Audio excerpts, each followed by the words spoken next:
Good morning dear students. कल की class में हमने सारूस नियम से किसी सारणिक को कैसे हल किया जाता है उसके बारे में पढ़ा था और उसके बाद में हमने सेकंड और उपसारणिक निकालना सीखा था। ठीक है, और आपने ये भी देखा था कि किसी 3 के क्रम की जो सारणिक है उसका प्रसार किस प्रकार से किया जाता है और उसके चिन्हों के बारे में हमने देखा था किस प्रकार से उसके चिन्ह है वो आते हैं जब उसको पंक्तिबद्ध रूप में और स्तंभ के रूप में यानी रो और कॉलम वाइज जब उसको सॉल्व करते हैं तो किस किस प्रकार से उसके चिन्हों का प्रयोग होता है, कब प्लस का चिन्ह का प्रयोग होता है, कब माइनस के चिन्ह का प्रयोग होता है, ये हमने सारे कल पढ़े थे।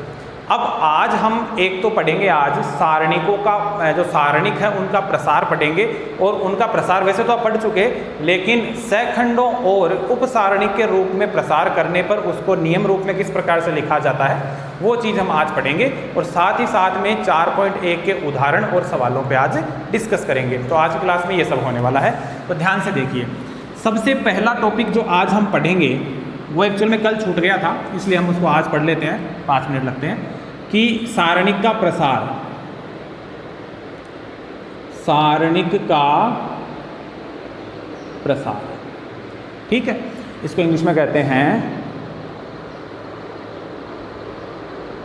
Expansion of determinants, expansion of determinants, सारणिक का प्रसार। देखिए इसके अंदर आप देखिए कि ए आपके पास कोई सारणिक है जिसके अंदर अवयव हैं a11, a12, a13, a21, a22, a23, a31, a32 और a33, ये आपके पास अवयव है। क्लियर है, कल भी लिखा था हमने। ये एक 3 के क्रम की आपके पास सारणिक है जिनको आपको सोल्व करना है और चेक करना है। ध्यान देना, अब इसको सोल्व हम करेंगे तो हम इसको उपसारणिक की तरह सोल्व करना सीखेंगे। तो आपको पता है कल मैंने बताया था कि उपसारणिक है उसको m से व्यक्त करते हैं। अगर वो a11 की उपसारणिक है तब हम उसको लिखते हैं m11, अगर वो a22 की उपसारणिक है तो हम उसको लिखेंगे m22 और अगर वो a32 की उपसारणिक है तो उसको लिखेंगे m32, यानी किसी भी अवयव की उपसारणिक आप निकाल सकते हैं। इसी भी प्रकार से अगर उपसारणिक को -1 की पावर i + j से इंटू करवा दें उस स्थिति में जो मान प्राप्त होता है वह कहलाता है आपका सैखंड।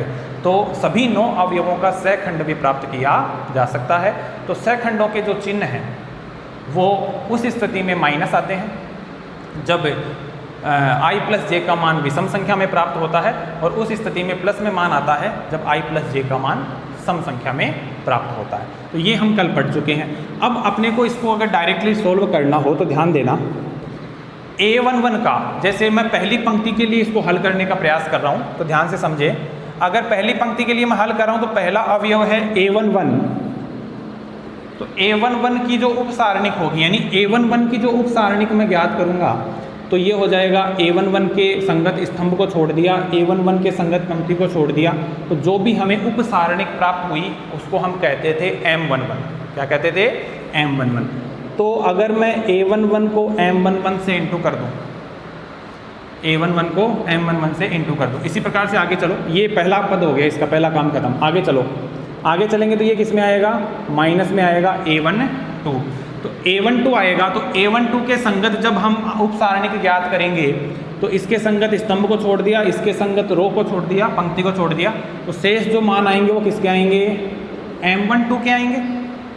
ठीक है, फिर आगे चलो, प्लस a13, इसके संगत मान आएंगे वो क्या आएंगे? m13।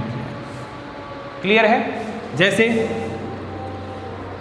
अब a11 m11 minus a12 m12 plus a13 m13, अब ये एक नियम के रूप में हो गया और ये किसको व्यक्त करता है? सारणिक A को व्यक्त करता है। अगर मैं इसको वापस रूप में लिखना चाहूँ ओरिजिनल रूप में तो वापस ये आ जाएगा इससे। क्लियर है? इसी से हमारे पास ये बना है जिसको हमने किस रूप में लिखा है? अवयवों एवं उपसारणिकों के गुणनफल के रूप में लिखा है। क्लियर है? ध्यान देना, ये तो किस रूप में है? अवयवों के एवं उपसारणिक के गुणनफल के रूप में और बाद में उसके योग और माइनस के रूप में इसको लिखा गया है। लेकिन अब ध्यान से सुने, अगर मुझे इसको सैखंडों की परिभाषा के रूप में लिखना है तो क्या लिख सकता हूँ, कल हमने क्या पढ़ा था, ध्यान देना, A11 सेकंड, इसका मान क्या होता है, -1 की पावर 1 + 1 इंटू M11। चेक करें, A11 का मान क्या था, -1 की पावर 2 का मान प्लस में हो जाएगा, किसके बराबर आ रहा है, A11 का मान किसके बराबर आ रहा है, M11 के। इसी प्रकार से M12 के लिए याद करेंगे, A12, तो ये क्या आएगा, -1 की पावर 1 + 2 M12। A12 का मान क्या आएगा, ये ध्यान देना, -1 की पावर कितनी है, 1 + 2 कितनी है, 3, विषम संख्या है, तो मान किस में आएगा, माइनस का M12 आएगा, A12 का मान। इसके बाद में ये हो गया, ये हो गया, फिर क्या आता है, MA3 के लिए निकालेंगे क्या, सेकंड, A13।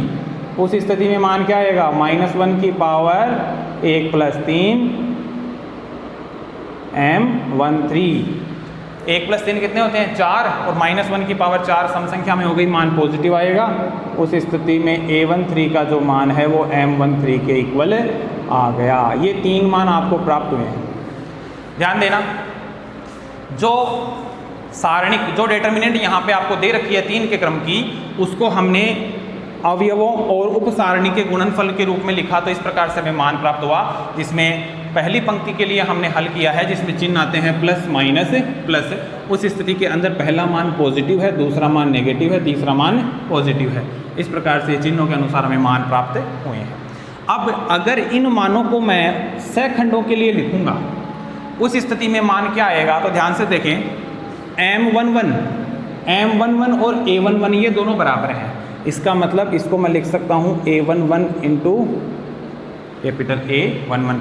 जहाँ A11 है ये तो पहली पंक्ति और पहले स्तंभ का अवयव है, यानी कि जिस सिचुएशन पे ये बैठा है उसकी स्थिति के अनुसार ये अवयव है।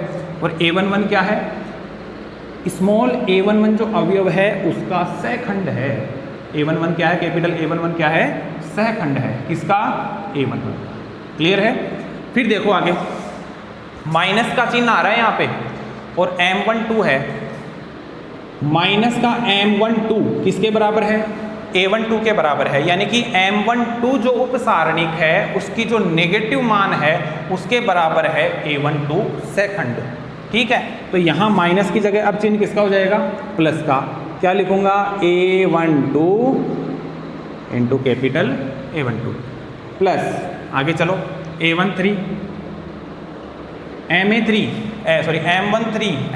और A13 दोनों के चिन्ह समान है, यहाँ प्लस का चिन्ह है, तो क्या आ जाएगा, A13।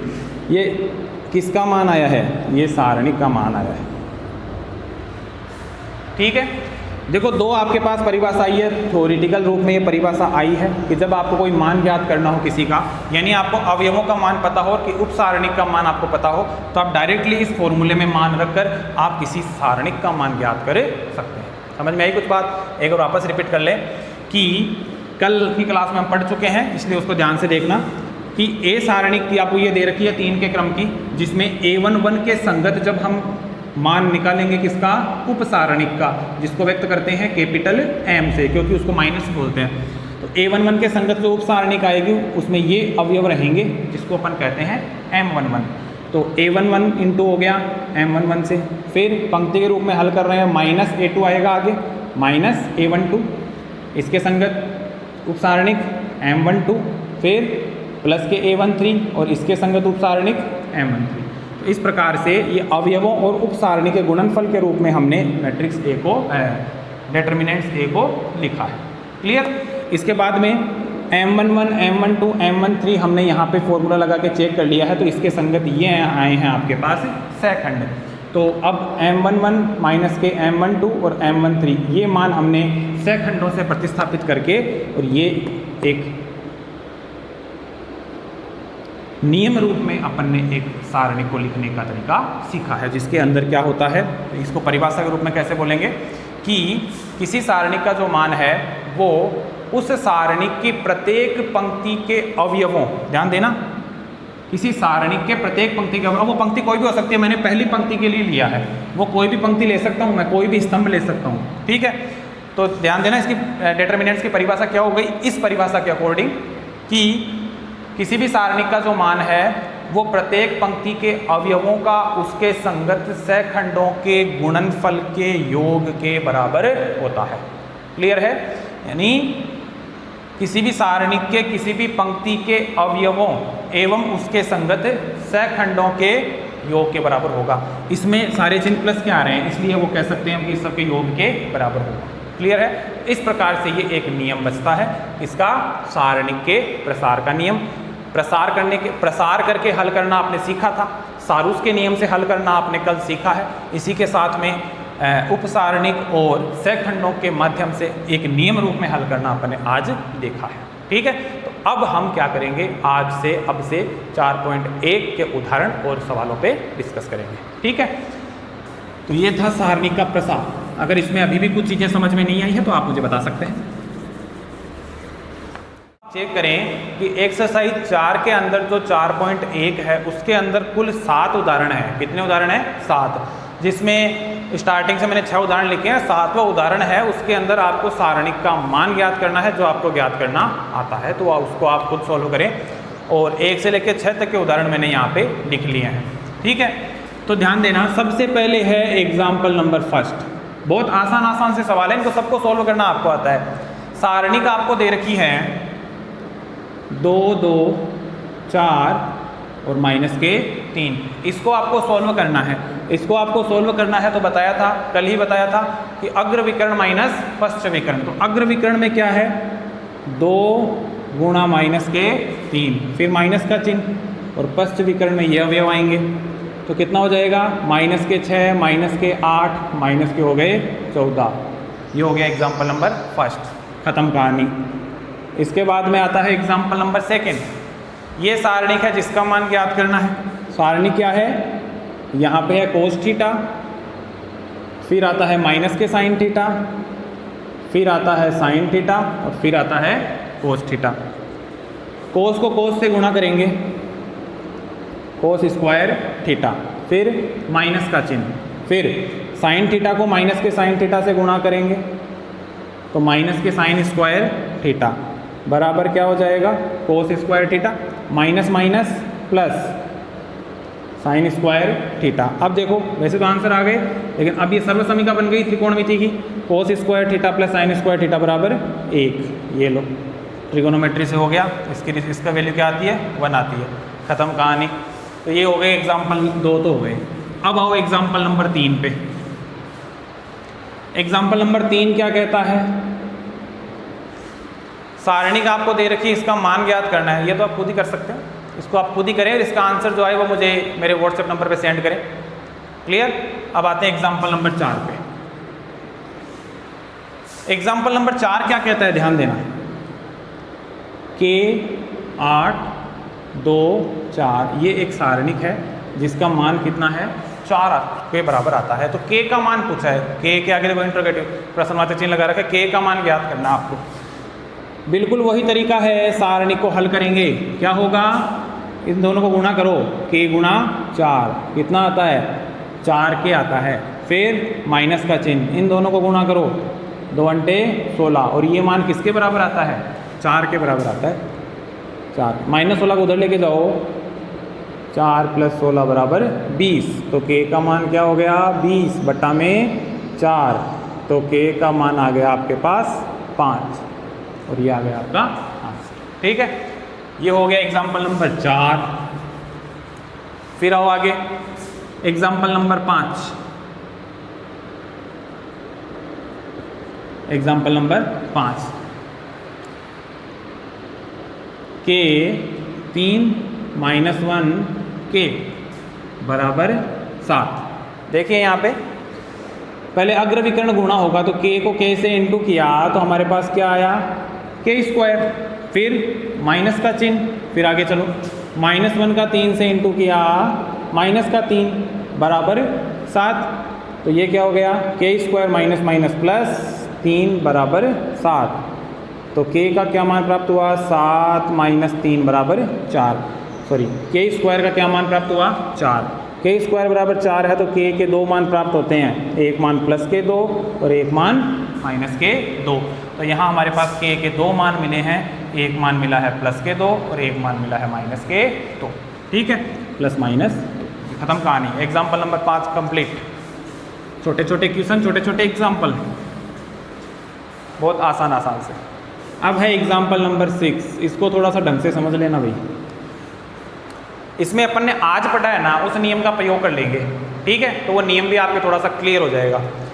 ए आपके पास कोई सारणिक है, ए आपके पास कोई सारणिक है जिसमें अवयव हैं 2, 8, -1, 4, 5 और 3, और इसके साथ में है 1, 2 और 7। प्रश्न क्या कह रहा है पहले उसको ध्यान से पढ़ें। ये आपके पास कोई सारणिक दे रखी है, तो दूसरी पंक्ति के लिए सभी उपसारणिक व सहखंड लिखो। यानी दूसरी पंक्ति के लिए 8, 5 और 2, इसके लिए आपको सारे तो उपसारणिक लिखने हैं और सारे के सारे सहखंड लिखने हैं, और फिर सारणिक का मान भी आपको ज्ञात करना है। तो आज हमने जो प्रसार पढ़ा था उस नियम का इसमें प्रयोग कर लेंगे। पहले अपन इसमें उपसारणिक निकालेंगे और फिर इसके अंदर हम सहखंड निकालेंगे। एक चीज़ और ध्यान रहे, आपकी बुक के अंदर जो है वो जो उपसारणिक है जिसको हमने एम से व्यक्त किया था, उसको आपकी बुक में कैपिटल ए से व्यक्त कर रखा है, और इसके साथ में जो सहखंड है जिसको अपन कोफैक्टर बोलते हैं, उसको हमने ए कैपिटल ए से व्यक्त किया है, और आपकी बुक के अंदर उसको कैपिटल एफ लिख रखा है। तो इस चीज़ में कंफ्यूज होने की ज़रूरत नहीं है कि आपकी बुक में क्या लिखा हुआ। आप तो ये देखें उसमें कि कौन उपसारणिक है और कौन कोफैक्टर सहखंड है, ठीक है, उसको उसके अकॉर्डिंग आप उसको सॉल्व करें, ठीक है। इसमें कन्फ्यूजन क्रिएट करने की कोई ज़रूरत नहीं है कि हमने ए है वो सहखंड लिया है और आपकी बुक में ए को ले रखा है उपसारणिक, ठीक है। तो चेक करें यहाँ पे, ये ए आपके पास एक सारणिक दे रखी है, दूसरी पंक्ति के लिए इसके हम निकालेंगे उपसारणिक दूसरी पंक्ति में। तो 8 जो है, 8 के लिए निकालेंगे पहले तो भाई 8 की उपसारणिक। अब 8 की उपसारणिक क्या होगी भाई, ध्यान देना यहाँ पे। 8 जो है वो किस क्रम का है, ध्यान रहे, 8 जो है वो किस क्रम का है, A21 के क्रम का है। इसका मतलब इसकी जो उपसारणिक आएगी वो M21 की होगी, इसकी होगी M21 होगी वो, क्लियर। 8 की उपसारणिक जब हम लिखेंगे तो 8 के संगत रो को और 8 के संगत कॉलम को ढक लेंगे, तो आपके पास अवयव आएंगे 4, 1, 3, 7, 4, 1, 3, 7, ये अवयव आएंगे, जिसको मैं कह सकता हूँ M21, क्योंकि ये 21 स्थिति का है। इसके बाद में 5 की उपसारणिक, 5 की उपसारणिक, 5 की उपसारणिक है तो 5 के संगत कॉलम और 5 के संगत रो, इसको अपन ढकेंगे, यानी प्लस को ढक लो, तो 2, -1, 1, 7, 2, -1, 1 और 7, ये मान प्राप्त होता है, जिसको मैं कह सकता हूँ M22, क्लियर है। इसके अलावा 2 की उपसारणिक,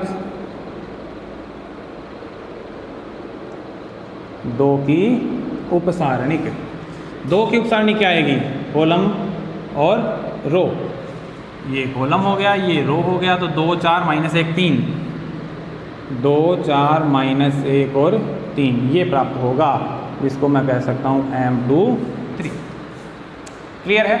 अब ये तो हो गई इसकी उपसारणिक। अब 8 का जो सहखंड आएगा वो क्या आएगा, 8 का सहखंड, ध्यान देना, सहखंड है तो आएगा तो यही, 4, 1, 3, 7, ध्यान देना, 4, 1, 3, 7 आएगा। अब इसमें चिन्ह किसका आएगा, प्लस का आएगा कि माइनस का आएगा, वो क्या आएगा वो अपन चेक कर लेंगे। 8 का सेकंड है, M21 है, M21 है, तो बताइए देख के यहाँ पे कि M21 है, तो M21 में 2 + 1 कितना होता है, सम होता है या विषम होता है, विषम आता है, इसका मतलब विषम आता है, तो ये किसका आएगा, नेगेटिव आएगा। समझ में आ रही बात, क्योंकि उपसारणिक को अपन इंटू करते हैं -1 की पावर i + j से, -1 की पावर i + j से इंटू करते हैं, किसको, उपसारणिक। उपसारणिक मैंने पहले लिख दी यहाँ पे, इसको मैं -1 की पावर i + j से इंटू करूँगा। i का मान कितना है, 2 है, j का मान कितना है, 1 है, 2 और 1 3 विषम होता है, इसका मतलब इसका मान है वो नेगेटिव आएगा, क्लियर है। ये क्या थी, A21 है। इसके अलावा 5 का जो सेकंड है वो क्या आएगा, 2 1 -1 7। क्लियर है? ध्यान देना, 5 का सेकंड। अब इसमें देखो 2 और 2 कितने होते हैं, 4। एक सम संख्या है, इसका मतलब ये मान प्लस में ही आएगा। ये लो A22 हो गया। फिर अपने पास आता है 2 का सेकंड। 2 का सेकंड क्या आएगा, ये रहा, 2 4 -1 और 3 M23 वापस विषम आ गया, इसका मतलब ये नेगेटिव आएगा और ये आ गया आपके पास A23। अब चेक करें आप, अब अपने को करना क्या है, ध्यान देना। अब हमें इसकी कोई आवश्यकता नहीं है। अब यहां ध्यान दें, ये हो गई सारी उपसारणिक, ये हो गए सारे सेकंड। आप इनके मान याद करके लिख सकते हैं। इसके मान क्या आएंगे, 4 संते 28 -3 एकम 3, तो आपके पास इसका मान कितना आ गया, 25। ऐसे इसका मान ज्ञात कर लो, 7 दूनी 14 माइनस प्लस 1, 14 + 1 बराबर 15। ऐसे इसका मान ज्ञात करो, 2 3 6 + 4, 6 + 4 बराबर 10। अब इसके मान तो ज्ञात क्या करने हैं, आपको देखना है यहाँ पे माइनस है, इसका मतलब इसका मान आ जाएगा माइनस का 25। इसमें प्लस ही है, इसका मान आ जाएगा 15। इसमें माइनस आ गया वापस, तो इसका मान आ गया माइनस के 10। वो तो हमने यहीं से लिख दिए। अब देखो, आपको सारणिक का मान पूछा है। किसका मान पूछा है, सारणिक का। ध्यान देना, आज जो नियम पढ़ा है उसके अकॉर्डिंग सॉल्व कर रहे हैं। और किसके लिए कर रहे हैं, दूसरी पंक्ति के लिए सॉल्व कर रहे हैं। दूसरी पंक्ति के लिए सॉल्व कर रहे हैं तो कल एक नियम बताया था चिन्हों का,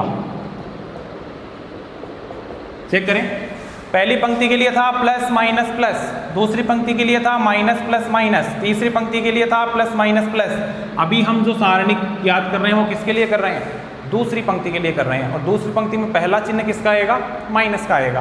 तो दूसरी पंक्ति में क्या होगा, माइनस A21 और क्या होगा M12, फिर plus A22 M22 plus A23 minus A23 M23। इसके अंदर अपने को वैल्यू रख देनी है। या फिर क्या होगा, A21 plus A22 plus A23 दोनों नियम का यूज किया है। ध्यान देना यहाँ पे, अगर उपसारणिक के साथ में आप मल्टीप्लाई करवा के लिखते हैं अवयवों को, तो आपको चिन्हों का ध्यान रखना पड़ेगा कि प्लस आता है या माइनस आता है, क्योंकि उपसारणिक में चिन्ह मैटर करते हैं। लेकिन जब आप इसको सहखंडों के गुणा के रूप में लिखेंगे तो अभी हमने देखा था कि सहखंडों में सारे मान प्लस में ही आते हैं, जिसकी परिभाषा बनी थी कि किसी भी सारणिक का मान ज्ञात करते हैं तो किसी पंक्ति के सभी अवयवों का उनके संगत सहखंडों के गुणनफल के योग के बराबर होता है। तो यहाँ पे द्वितीय पंक्ति के लिए जब देखेंगे तो द्वितीय पंक्ति के अंतर्गत जो अवयव है वो A21, उसके संगत सहखंड capital A21 plus A22 capital A22 plus A23 capital A23, ये सारे मान हमारे पास पता है। ध्यान देना, 8 की उपसारणिक है, इसका मतलब ये A21 की उपसारणिक है, ये A22 की उपसारणिक है और ये A23 के। इसी प्रकार से ये सेकंड भी इन्हीं के हैं। अब A21 की स्थिति पर कौन है भाई, 8 है। मैं इसके अकॉर्डिंग हल कर रहा हूँ, ध्यान देना। A21 पे कौन है, 8 है, 8 ही है। इसके साथ में कैपिटल A21 ये रहा -25 प्लस A22 कितना है 5 और कैपिटल A22 ये रहा, कितना मान है 15 प्लस A23 कितना है 2 है इंटू A23 कितना है -10। अब इसको सॉल्व करो, 25 × 200 किसके माइनस के, 75 प्लस के और 20 माइनस के। लो भाई 200 और 20 तो हो गए माइनस के, 220 प्लस के 75, तो आपके पास बचेंगे कितने हैं माइनस के 145 माइनस का 145 और ये आ जाएंगे आपके सारणिक की वैल्यू आ जाएगी। सारणिक का न्यूमेरिकल सॉल्यूशन मिल गया आपको -145। तो हमने सारणिक को फिर एक्सपेंड करने की, इसको प्रसार के द्वारा हल करने की आवश्यकता नहीं पड़ी जब आपने इसकी उपसारणिक और सहखंडों को निकाल लिया। ठीक है, अब आपको कुछ और क्वेश्चन दिए जाएंगे जिनके आपको उपसारणिक और सहखंडों के द्वारा, मैं बता दूंगा उसमें आपको प्रश्न में कि कौन से प्रश्न में तो आपको उपसारणिक से सारणिक का मान ज्ञात करना है और कौन से प्रश्न में आपको सहखंडों के द्वारा सारणिक का मान ज्ञात करना है। तो ऐसे एक दो एग्जाम्पल का और अभ्यास कर लेंगे तो ये नियम बड़े आसानी से और समझ में आ जाएंगे। ठीक है, तो ध्यान रहे, अगर उपसारणिक से ज्ञात करना हो तो ये ऐसा करना है, और अगर सहखंडों से ज्ञात करना हो तो इस नियम का प्रयोग करेंगे। क्लियर है? तो आज की क्लास में बस इतना ही, और 4.1 के जो क्वेश्चन है वो आपको ही सॉल्व करने हैं, और क्वेश्चन नहीं आता है तो मुझे बता देना है। क्लियर है? तो कल हम पढ़ेंगे 4.2 से पहले जो बेसिक्स हैं उनके बारे में पढ़ेंगे। उसमें कुछ गुणधर्म है, कुछ नियम हैं, उन सभी नियमों को अपन समझने का प्रयास करेंगे जो इस प्रश्नावली के लिए और इसके जस्ट आगे वाली जो प्रश्नावली है उसके लिए इम्पोर्टेंट है। कुल 10 नियम है जो अपन कल से स्टार्ट करेंगे। तो आज की क्लास में बस इतना ही। Thank you.